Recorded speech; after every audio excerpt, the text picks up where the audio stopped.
So I know this article that's here on the screen is just a couple months old, but it's still relevant and it really raises concerns. Because if you've been on social media, you may know that around this time, and by the time this video is coming out, there's discussion about the Supreme Court having a talk about whether or not they could try to overrule marriage equality, which has been going on for 10 years now in this country, where same-sex couples are allowed to be married if they wish. But right now that could be a very serious threat here in the United States. And you see the article right here from September 8, 2025 talk about this, saying marriage equality would be banned in these 31 states if Obergefell, I believe that might be how it's pronounced, if not I apologize, is overturned. Over 60% of the country will no longer have marriage equality if the U.S. Supreme Court reverses it. Laws prohibiting same-sex couples from marrying were deemed unconstitutional by the 2015 ruling Obergefell v. Hodges. This could change if the court were to revisit and reverse the ruling as it did with Roe v. Wade, which of course is about abortion bans. If the Supreme Court reverses this and determines bans against marriage equality are not unconstitutional, lower federal court rulings that declare the bans are unconstitutional will be invalidated as they are bound to Supreme Court precedent. This means states will be able to enforce their bans even if this wasn't if they weren't a part of this. So this whole thing could be affecting every state, saying like, hey, you guys can make your own choices whether or not marriage equality can happen. The only state with a marriage equality law is still on the books that would not be enforceable is Iowa, where the state Supreme Court, the next highest authority after the Supreme Court, deemed the ban unconstitutional. So you go to Iowa, no matter what, you can get married there if you wish, thank goodness. If it's reversed, marriages between same-sex couples will still be recognized federally under the Respect for Marriage Act, signed into law by Joe Biden in 2022. The act mandates that the federal government recognizes same-sex and interracial marriages, and that all states recognize those performed in other states. However, the act does not require states to allow marriages between same-sex couples. It's pretty much saying that, hey, everything's legal up until, like, anything afterwards, I guess. While the Supreme Court has made no official move to reconsider marriage equality, 9 states have recently introduced resolutions asking the court to hear the case again. So people are really being pushy and trying to ask them to repeal. It's just, and I'll give my thoughts on this in just a little bit after going through this article, because I really got some concerns about this. None have yet passed. Even if they were to, the resolutions are non-binding, meaning they carry no legal weight, and the court is not obligated to hear them, thank goodness. However, some justices have voiced opposition to this whole thing. When the conservative majority created by Donald Trump overturned Roe v. Wade, Clarence Thompson wrote in its concurring opinion at the time, courts should also revisit and overrule decisions that prevent state restrictions on contraception, marriage equality, sodomy, and other private sexual sex acts, calling them demonstrably erroneous. Clarence Thomas, go fuck yourself. Here are the 31 states where marriages between same-sex couples would be banned if this is overturned, as compiled by the Movement Advancement Project. 24 of the constitutional amendments can be overturned through this.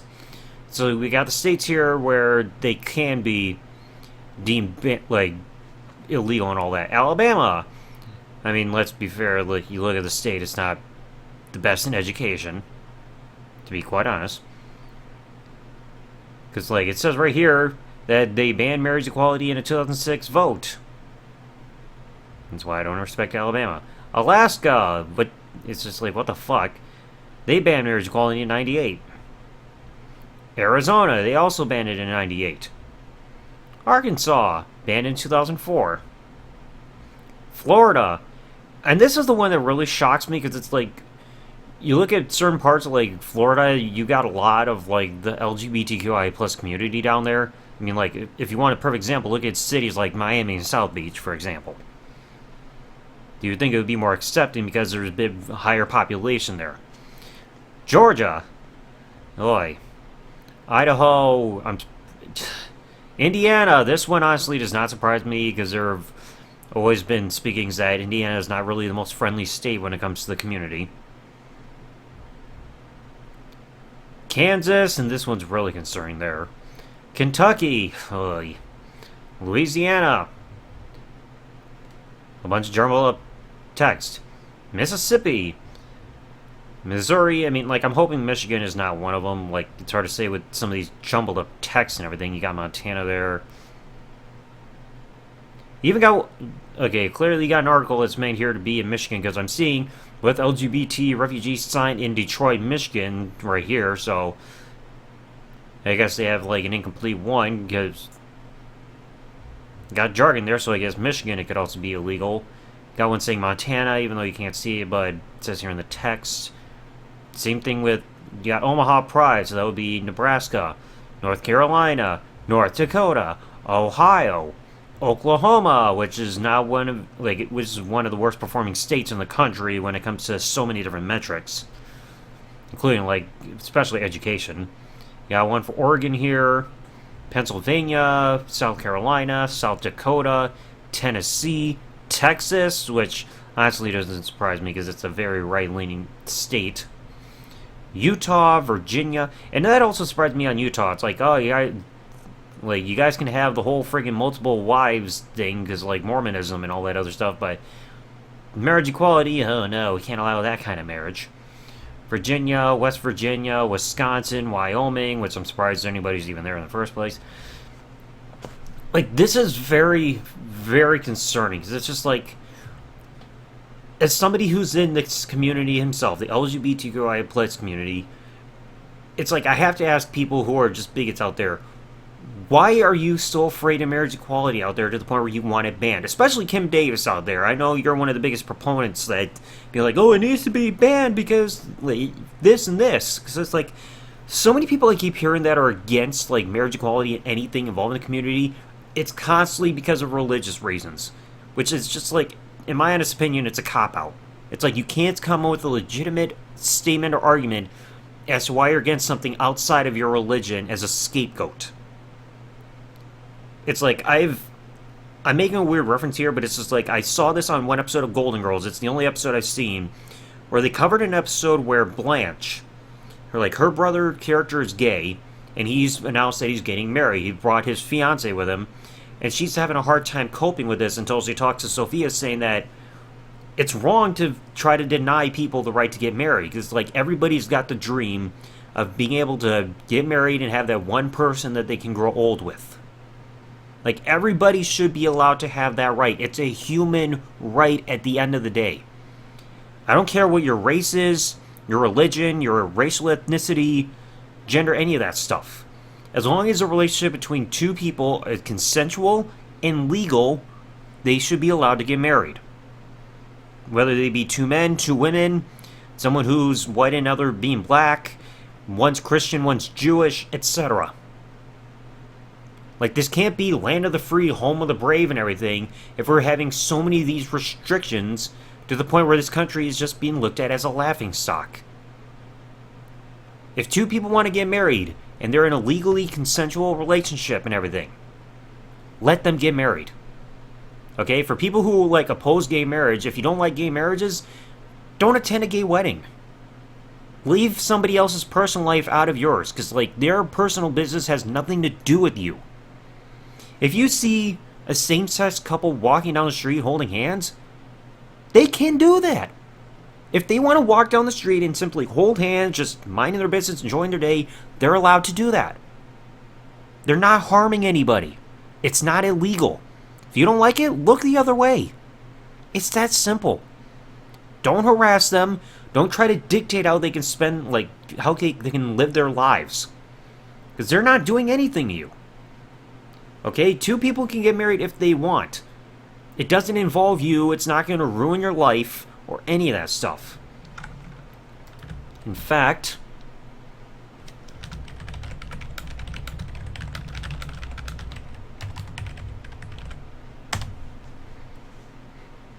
let's look at all this for a second. Because I keep hearing so many people trying to say, like, oh, we got to protect the sanctity of marriage and everything, even though opposite sex marriages or whatever have a pretty bad divorce rate. So right here, you go on from a website called theglobalstatistics.com, as you see here with their logo, the gay divorce rate statistics. Okay? So you look here when it comes to the divorce rate and everything within same-sex couples. The landscape of gay divorce in the United States has evolved significantly since the landmark Supreme Court decision in 2015 that legalized same-sex marriage nationwide. As we examine the divorce statistics and everything, we see a complex picture that challenges many preconceptions about LGBTQ plus relationship stability. With 61% of same-sex couples now married compared to 7.9 in 2009, which is a major leap there, legal recognition of these unions have provided unprecedented data on relationship dissolution patterns within the gay community. So, you look at this and it says the current data reveals that the gay divorce rates in the U.S. are remarkably lower than many anticipated, with comprehensive studies showing an annual dissolution rate of approximately 1.1% of same-sex married couples. And this statistic becomes even more significant when compared to the 2% annual divorce rate among different sex couples. I mean, I know that's a 0.9% difference, but that's still a notable difference there, indicating that same-sex marriages demonstrate slightly greater stability. However, the gay divorce rate 2025 statistics show notable variations between lesbian and gay male couples, with distinct patterns emerging that reflect unique challenges and circumstances within each demographic. So we look here with the statistics as of 2025. The annual divorce rate, 1.1%. Overall same-sex divorce percentage, about 5 to 6%. With the females, divorce rate's about 34%. With men, 16%. So, 2 men getting married, significantly less divorce rate compared to 2 women or even possibly same or opposite sex couple. And yet, average marriage rate for even divorces, they average about 4.5 to almost 5 years for women, and about almost 5.5 years for men. Same-sex couples with children, they got almost 95,000 households. Lesbian couples they got children while being divorced, that represents about 12.3% of these couples. And the divorces increase from 2020 to 2029 up 40.4%. But then again, you still remember that the annual rate is 1.1, so it's probably still a very small, significant percentage there. Current marriage same-sex couple percentage is 61%. So you're looking at these numbers, it's so many people want to keep going on about sanctity in marriage. Marriage is sacred. We got to protect it and everything. It's a lot of these marriages, again, you look at the annual divorce rate, it's not very high compared to opposite sex couples. Again, even though it's less than 1% difference there, it's still lower, and it shows that love prevails. Love conquers all, because it's you look at same-sex couples, there's a lot of discrimination and bias and evil eyes looked at same-sex couples. These couples can prove that if they can survive discrimination and bigotry and still love each other and be together and everything, it shows that love conquers all, because that's what matters in a marriage. Okay? You look so many opposite sex couples constantly are getting divorced left, right, and center. Constantly, more frequently than same-sex couples. And you even look at the lesbian divorce statistics, they're breaking down even based on gender. 34% more like for lesbians, that as we just saw, 12.3% of those lesbian couples that got divorced have children. They spent almost 5 years together, and they got their different reasons, like unreasonable behavior or reconcilable differences. They separate. There's a bit for abuse and imprisonment there. Then you look at the male side, 16%. They're about 5.5 years. And they also break down the reasons here too: unreasonable behavior, reconcilable differences, separation. There's a bit of abuse. But again, it's not that high because annual dissolution rate only 1.1%. They also say financial stability, saying if they also do very well financially, they're able to support themselves and everything. Also a low divorce rate, which pretty common there. And then you even look at some of these, they even got the factors here when it comes to same-sex couples about factors that are affecting divorce rates. Minority stress, so discrimination and social stigma, can have a high impact. But a lot of the cases, you look at these same-sex couples, a lot of them are already probably enduring that during their dating relationship before they get married.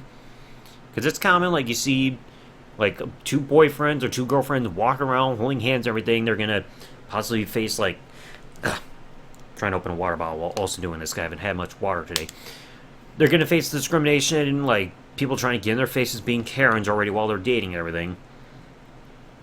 But that can play a factor. But again, if they can survive this, they can survive anything.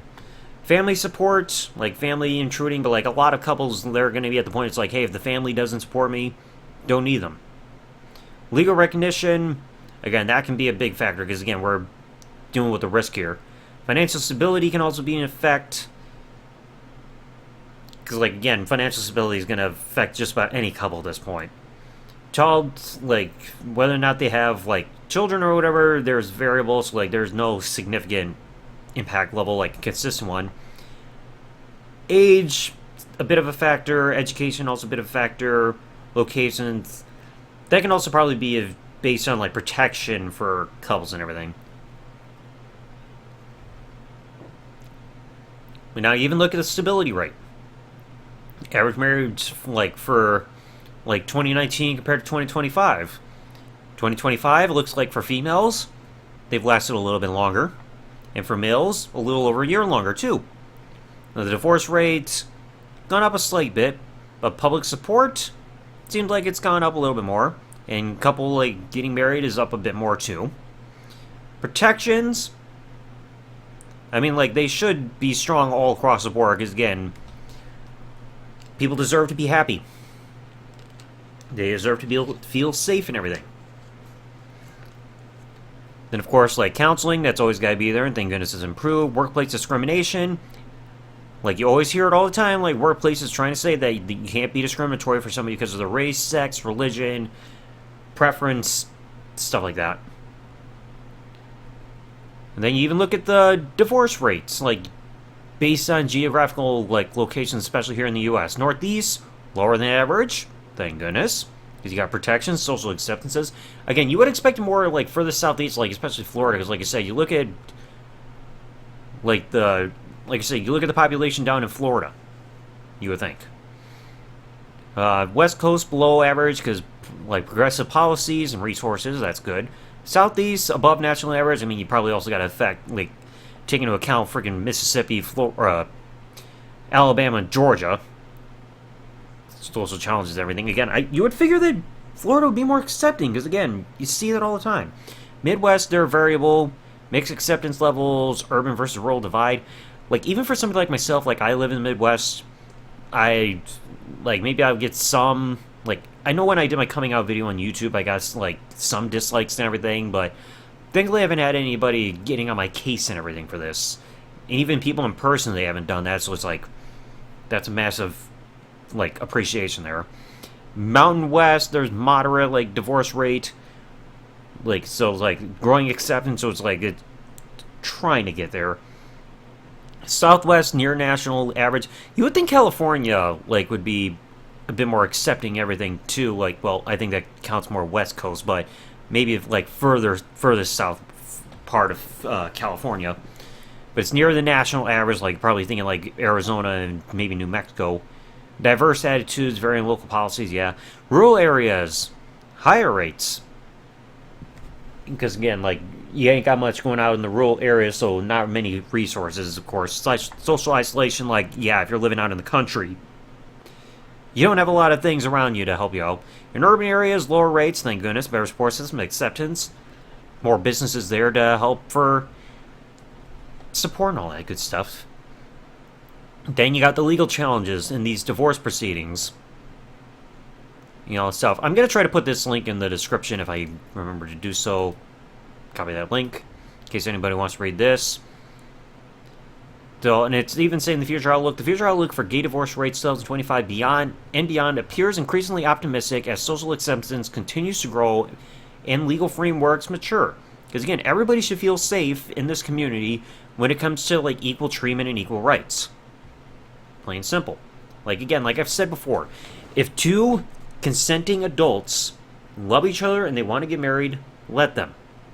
And for anybody who's against it, it doesn't involve you or affect your life. Your life is still going to continue going on.